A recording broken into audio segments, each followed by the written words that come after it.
Hello, good morning, evening, afternoon, wherever everyone is. It's evening where I am, and Nathan as well, who's very kindly joining us for today, all the way from Australia, somewhere north, Queensland, somewhere. Cool. And Marcin, you're obviously in Poland.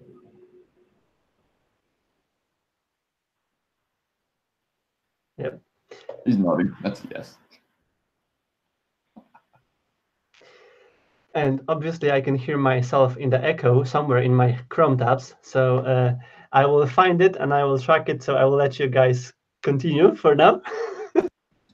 Cool.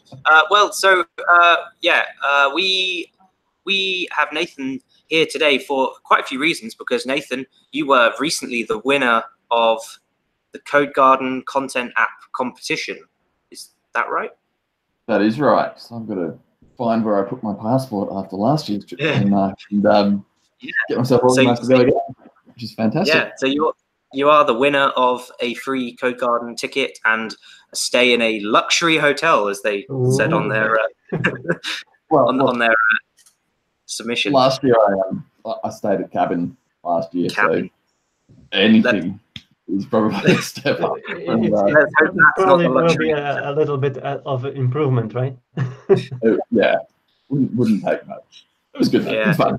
Can you tell us more about the whole submission of the content app? I don't know, maybe about the process, because we obviously covered this topic last week, and we've mentioned the fact of you winning the competition. But maybe how much effort it took for you to create this app, and was it easy to integrate it with V8? Something what might be used as an insight for someone who will be thinking about content app for V8, especially. I mean, I'd had the idea for that sort of content health check type package a while back, and sort of started playing with it and never really did much with it. And I think that the difficulty with anything at the moment with packages for V8, whether it's content apps or just a regular package, is things are still changing. And compared to, if you were to dive into package development in V7, there's heaps of documentation. People have done things before. There's blog posts and all that sort of stuff. But for V8, you're sort of just following your nose a little bit and trying to piece things together. You seem to have a daily question for HQ at the moment on Twitter. Where do I find this? I also think that you are flagging some tweets not V8 related. Yeah, they're the exceptions at the moment. I've started looking at how to deal with Plumber and port that across as well. That's just a big job. But for the content app stuff, it's not actually that difficult if you've done a regular old package before.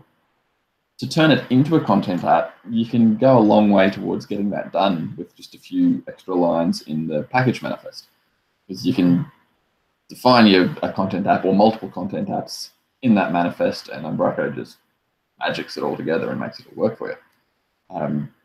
This is obviously for those that don't know exactly what a content app is, I think we've spoken about them enough that most people probably do, but it's this idea that alongside content, you can have a tab that would open up as and it's got your own controller in it, right? So you have free form to do whatever you want to do. On the condition, or not the condition, I shouldn't say, but on the understanding, I suppose, that a content app doesn't actually modify the content. It sits alongside your content. The editor view where you're editing your content itself is a content app. Yeah, and of course, for all of people who are willing to do something with the content apps, it's open source, right? So your content app is also open sourced, and I'm just sharing the GitHub of the app about which we are talking about. So yeah, and you've mentioned the package manifest file. I to be honest, I didn't do any content app yet, so I will definitely use some good examples which are provided through the contest. So that's amazing to see that. And you've mentioned that it's not changing the content, right? It's manipulating content somehow. And yeah, it's so what I've done is it's essentially I guess you could call it a testing framework or something, so that you can, as a developer, you could write your own tests that plug into my content app, and will then run those tests against your content. So you can, I mean, the ones that I've done out of the box are things like the language complexity. So it does a reading level test, does some basic link checking. You can just sort of flagging words as being on a banned list, so that if someone's trying to save a page and it's got some terms in it that you might not want used, it'll patch those and cancel a save. So then if there are other things you wanted to do, you can write your own tests that will get picked up by that and they'll get run as well. Yeah, I was speaking with someone earlier, and we were talking about content apps and how kind of what they're going to be in V8, what they maybe have the potential to be. And I was saying that it's really nice what you've built, because it's this provider-based model where I can write my own tests, my own content app logic effectively. Yeah, I mean, by your app. And as far as saying there's potentially a style model here where we could have, I write a attribute on it in C# and it creates a pre-flight powered content app or something. So your framework effectively allows us to run probably going to want, or if we need to build something, we can just build a provider for pre-flight, and pre-flight becomes that default runner almost. Yeah, essentially. Maybe a bit ahead of itself. That was sort of the thinking, in that it makes it something that's reasonably easy to extend. I mean, there's the class that you would write as your own sort of pre-flight test. There's some, it has to inherit a particular interface, so there's some particular fields and things that have to have values, but you're not starting from scratch, and sort of the 80% of the required functionality is the package, and then you can add to it yourself. So, I mean, you could do similar. I think we could do something similar, like with analytics. You could do a base level analytics package and then let people extend it with extra views and all sorts of things like that. So I think the next little while there'll be some more ideas and things come out from different people, and see what comes out. It'll be interesting. Yeah, that's a great way also to discover content apps and use other bases for the future developments of people. Feel free to compete between creators of the other content apps, and no matter if the content is still on the go. And I think that it's a good way to transfer to another topic which we wanted to mention today. It's about Umbraco trainings, because we are all learning how to do stuff for V8, and yesterday, if I'm correct, Andrew released a blog post about trainings changes when it comes to V8 and everything around that. So people were always curious how it will evolve, how it will change. And obviously, I'm also thinking that back office extension course, for example, will definitely be covering something about content apps. And the changes are ongoing. And here you can find out, everyone can find out how the certification will change. And the really interesting information is that every training from starting from April will be counting as a V8 certification points. So that's important for all the partners and for everyone who is now thinking about certifying their developers or certifying himself or herself. So that's a good to know, and everyone can find those informations here. And yeah, literally from April the 1st, isn't it? So the yes, first courses after the start of April are going to be V8 focused, and all of the material will be V8. So it sounds like Andrew's been pretty busy getting all the material up to date, and yeah, and as you might making sure that everything's accurate. Teething issues that they may have had with the V7 courses up when V8 first came out. Yeah, that's also important, because there were a lot of questions after releasing new courses, and right now those questions are answered ahead of time. So that's good to see. And of course, when Code Garden will occur, we'll probably know even more and more, and it will be already after a couple of rounds of trainings. That's also good information for everyone who will be attending the conference, the biggest conference organized by Umbraco. And speaking about what, of course, you can hear that Callum is dropping from time to time, so so sorry for that. Speaking about Code Garden, I believe that we are all going there. Nathan, we know that you do. No, Code Garden and Umbraco released a really nice manual, a blog post which is a manual with some additional information about everything what can help for everyone who is going there for the first time. And Nathan, we maybe want to ask you about some more details about it, because you were for the first time on Code Garden last year, right? Yeah. How was it for you? How was the journey as a first timer on Code Garden? It's turning up on was it a Wednesday morning that we started? It's pretty daunting, because particularly when you've gone halfway around the world to get there and sort of not really sure what's going on. It's a really big conference. There's a lot of people there. There's a lot going on, and I think that those new initiatives to sort of, I guess, ease first timers in, I think it's a really, really good idea. It's just making the whole event more inclusive and easier for people to access and really engage with. The idea of doing the first timers session first up on the Wednesday, I think, is fantastic, just so that people aren't maybe feeling as lost as they would be otherwise. And then we have some great representatives, right? Great community members, Runa, Carol, and Doug, who is returning back to Umbraco. Returning from retirement. Yeah, retiring.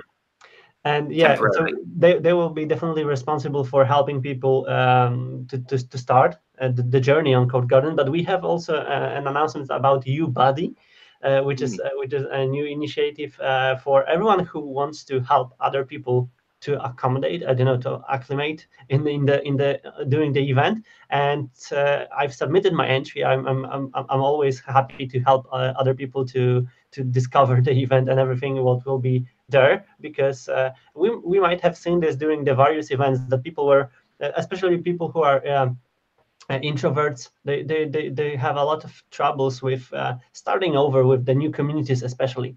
And if anything can help people to start easier and to jump more in depth with the community and everything what's there, and make them feel more inclusive, that's amazing. Yeah, I've signed myself up as well. I actually spent a bit of time this week. I was at Microsoft Ignite in Sydney, which was an unbelievably large conference. We're talking 3,000 or 4,000 people, I would have guessed. A huge event. And it's really, really daunting walking into a room of that size. I mean, I've been to a lot of big conferences, but that it's nothing like that kind of scale. And if you've never been to Code Garden before, I can imagine that's just as daunting, because there's no faces or very few faces that you recognize. And this was the same for me. And it takes you a little while to actually get into the swing of things and be used to it. So at least if you've connected with someone online beforehand, and you can maybe even meet with them in this opening session, and it's going to make the whole thing a lot more comfortable for everyone coming for the first time. And it gives you a much better feeling about coming back too. And you make an Umbraco buddy for life. That's so cheesy. For life. Yeah, I think that also attending the other events surrounding the Code Garden, such as pre-party even, right, are something what can just break the barriers. And I remember that I've met people on the pre-parties, and then we've spent almost the whole event together, because we were just relating to everything what happened or what we were talking about during the pre-party or something else. And Twitter and other community activities through the web are awesome, because we can know people from somewhere, from Twitter, from everywhere else, and they are becoming more familiar to us when we are seeing them for the first time. And I think that we'll of course release some tips or tricks for everyone who will be coming for the first time as well. And hopefully, maybe let's aim to get someone who will be going for the first time to Code Garden and invite those people to umbraCoffee to discuss and prepare for the event. So people, if you are going to Code Garden for the first time and you want to participate in umbraCoffee at some point, let us know somewhere. And you'll get a mug. You'll get a mug at Code Garden. I have a replacement today, but still, we'll give you a mug. Okay, so guys, we have a lot of other events coming in the next couple weeks, and of course you are both in Australia now, and you are probably preparing yourself for UDAF Fest. Nathan, are you going? Because I know that Callum is going, of course. Yes. You're going. Going and speaking about speaking, yes. yes, if I get my acts together and work on a presentation, I seem to start and then end up doing other things. So I remember how I've set up goals for this year for myself, and I was planning to spend the whole February working on my talks. And we have already middle of February, and I didn't start yet. But yeah, that's a good. But what I wanted to mention, what we wanted to mention today, speaking about UDAV, that's even if you are not going, and I'm speaking to everyone who are not going, you can submit questions for the panel of experts, and that's something what was announced this week. So if you have any questions which can be answered by the experts who will be taking part in the panel, that's how it can be done. It's probably on I've got a question about this because spoiler alert, this is actually the first time hearing about this, and it turns out I'm on the panel. Congratulations. So yeah, Callum, you can increase your invoice by the amount of the panel exposure. So you didn't know that? No, that's the first I've heard about it, but I'm sure that sounds awesome. Yeah. You should be submitting a question and asking Pete. So we have the first question: why Callum is in the expert panel? I hope that someone will answer this question. Yeah, I want the answer as well. Okay, but we have also the other events, and I just realized this week that the German festival is pretty close in time. It's getting closer. Everything's starting to ramp up now, isn't it? Like yes. Festival season's really kicking off again, and then Code Garden's really not that far away. We're talking 2 and a bit months, which is going to go quick. Yeah, and time flies. We all know that. And speaking about those events, they are still updating the lineups, and it was good to see that some Code Garden speakers were also announced this week or the past week. So we have some more updates. We have some more descriptions of the talks and people who are talking there. We had some HQ announcements in the agenda as well. So the more insights probably will be released through the following weeks. But we will also learn more about everything V8 and not only V8 but Umbraco related, headless related, and probably other things related as well during the Code Garden. And speaking about events, we have also Umbraco Spark and some new announcements. And one of it is about umbraCoffee. Callum, you will be doing an umbraCoffee live from the event. umbraCoffee Love. Yeah, umbraCoffee Love and live for life and for everything. And we also during this week we had announcements about Laura's talk about GraphQL in the wild, Umbraco GraphQL, and that's something new in the agenda. And probably we are all looking forward to learn more about GraphQL consumption using the Umbraco. I'm really excited. Yeah, I'm really excited about this one because I know we've seen Pete talk about GraphQL before, and I believe he's going to do something similar. Don't quote me on that. I think he may do something similar. However, this is like the first use case of someone using GraphQL themselves and speaking about it, which is pretty brave because I know it's been an experiment for a little while, but also it's actually no longer conceptual. It's not the stuff Pete's been talking about. It's someone using it in a real life project, which is it's alive. It's alive. Yeah, it's used, and I've also seen my friends are doing a GraphQL editor in the web. You can create a solution and project using the web editor, drag and drop editor for GraphQL. And I'm really curious what else can be built using the GraphQL, and also combining it with Umbraco, which is awesome for the content management purposes. So it's a lot of opportunities, and it will be great to discover all of them. Hearing people like Pete or anyone else who are sharing the knowledge gathered together. And when we are talking about sharing knowledge, I've seen also during this week that the By5 team was pretty active this week.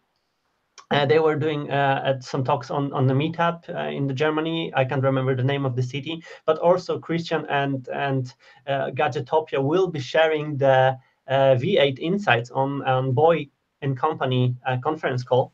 and that's something new, which what I've spotted this week. So we will probably reach some new communities and new members through this channel. And I'm talking about Umbraco, of course, and then CMS content management systems. So that's good to see on the map. And we had an announcement about the Umbraco Liverpool meetup coming back to life, if I'm correct, right? Yeah, it's coming back. So on 26th, there will be first this year Umbraco Liverpool meetup. And guys, do you have any other events on your schedule for the beginning of the year, let's say? The London meetup's happening next week. It's the first talks of the year, and I will not be there in person, but I'm going to attempt to dial in because I'd like to show something off. Yeah, we finally found a host, so that's happening. First one. It's a huge lineup as well. Like, it's surprising how active everyone wants to be all of a sudden. Now it's not Christmas. Nathan, are you planning to visit other European events, or maybe you have some events in Australia coming? I would love to visit other European events, but the logistics of that gets a little bit hard. I think I can only justify it through work once a year, probably. But there's also a lot of events going on in Australia. Even following Callum's activity through those events lately. There's going on there. And not even specifically Umbraco related stuff. There does seem to be a lot more activity, just conferences like the Microsoft here, and there's just more happening, it seems. So whether that's the events that have always been and they're just being a bit more visible, but there seems to be a lot happening. So plenty to get out and do. Microsoft have just opened a new reactor as well, which are like their little tech hubs in Sydney. So Microsoft are definitely going to be running more and more events in Australia for sure. We'll start seeing a ton more things there. And did you see Aaron Powell has just become one of the Microsoft dev advocate based in Sydney? And so he's got a long history with Umbraco as well. So I'm actually really excited to see if maybe the Umbraco world can kind of start tying in a bit with some of the stuff he's going to be doing now. Who knows? We'll see. That'd be cool. We can ask him at UDAF if he's speaking. We will. And we know that Microsoft was really supportive for Umbraco through various years, and that was really visible, especially when I was doing an internship in Microsoft as well, because Microsoft was pushing the Umbraco as a solution of choice for creating web apps and content management systems. So that might be really interesting to see how it will evolve through those years. But if we are talking about Microsoft, I've gathered one insight which I've spotted on Twitter coming from Chris from our Umbraco community. It was announced yesterday. Microsoft or GitHub announced that they are introducing the draft pull request, and that might be something really useful for everyone who is contributing not only to Umbraco but any other open source, and not only open source project, because it can be used in the private repositories as well. So that's enables us as a creators to save drafts for future pull requests and start even discussion or even more through those changes. That's something really, really handy. We don't need that like square brackets WIP in the titles or anything anymore. A lot cleaner. Yeah, exactly. So that's great to see that it's coming. And also I've seen some discussions about adapting other systems, logics, and things and features to Umbraco ecosystem. And one of those discussions was started by Richard Soterman, and it was about the NuGet package installations process and editor way and way of editing it for the package creators. And Nathan, as you are, and Callum, you are also a heavy package creator. That might be really something handy in hands of the package creators to be able to control this process more efficiently. And if we can learn something from other systems, that might be really great to see in our community, right? The number of times I've done like a version bump on a package, because I usually have a build that does a NuGet release and things for me as well, and then just forget completely to upload a zip to the repository on our. So if that could all sort of fall into a managed NuGet sort of pipeline, that would be amazing. I tweeted yesterday. I tweeted yesterday, Marcin. Oh, sorry, Nathan. You know how the internet is down here. I On a similar train of thought, I tweeted yesterday, having been at this Microsoft Ignite, about Azure DevOps and actually how it looks quite cool, and I need to give it a play about seeing if I can bake that into my release pipeline for packages. And I know before there's been some discussion about automating upload to our Umbraco from, say, AppVeyor or different kind of build pipeline. So I don't know. I'm going to explore. I know it's not possible right now. There's no APIs or anything for the our Umbraco stuff, but I'm going to see if I can explore working with Azure DevOps. A build process, possibly.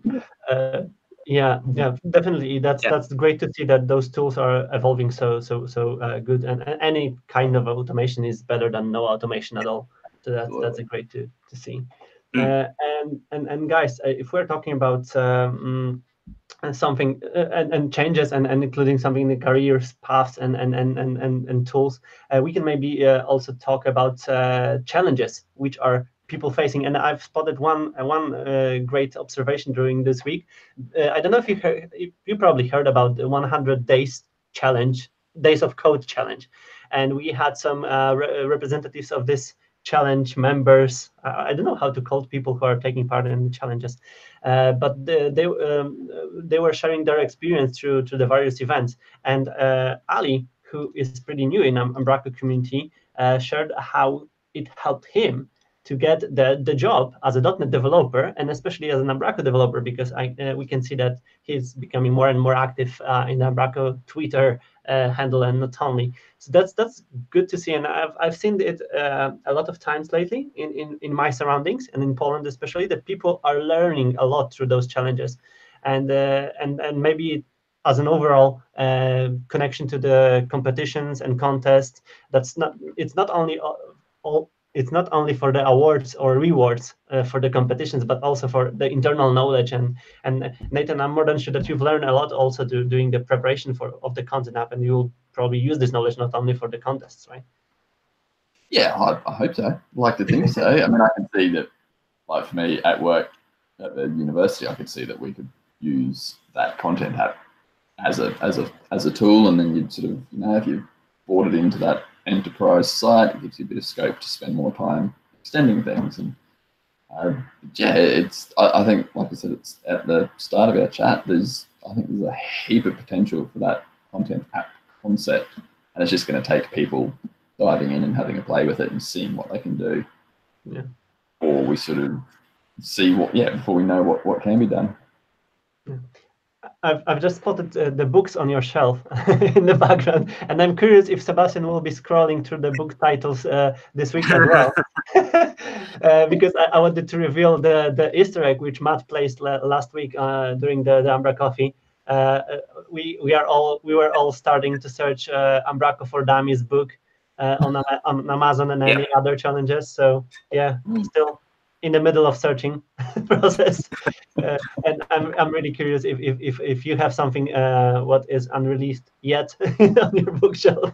No, there's nothing too exciting up there. Lots of Stephen King and that sort of level of literature. Nothing too deep. No Umbraco for Dummies. No, don't need that one. Cool, guys. It was one of the craziest episodes, to be honest, because we were totally acing sometimes. Sorry. but that's great to have it combined. Do you have anything else to add? We also seen a new hire in Umbraco HQ. That's what we've missed to say. Lars Iversen joined the Umbraco HQ. And we will, of course, share the link to the blog posts with the more background about the Lars career and also the new role in Umbraco. But do you have anything else to add to this week's activity? Did we miss something? No. I say absolutely confidently no. I don't think so. No. Callum, are you here? No, I'm here and probably way out of sync, but I don't think there's anything. I think you've got everything. Yeah, we'll definitely try to cover and contain more links if they will arrive to us after the episode will end. And of course, everything what we've discussed, even acing or it wasn't acing, it will land in the description of this video on YouTube. So feel free to scan through those links and follow the more knowledge behind the specific topics there. And yeah, people, we are looking forward to the next weeks and next events and counting down to UDAF and other amazing events ahead. And yeah, that was a great week. And Nathan, keep us updated with all the changes for Plumber and V8 adoptions of any tools which you will be releasing. And yeah.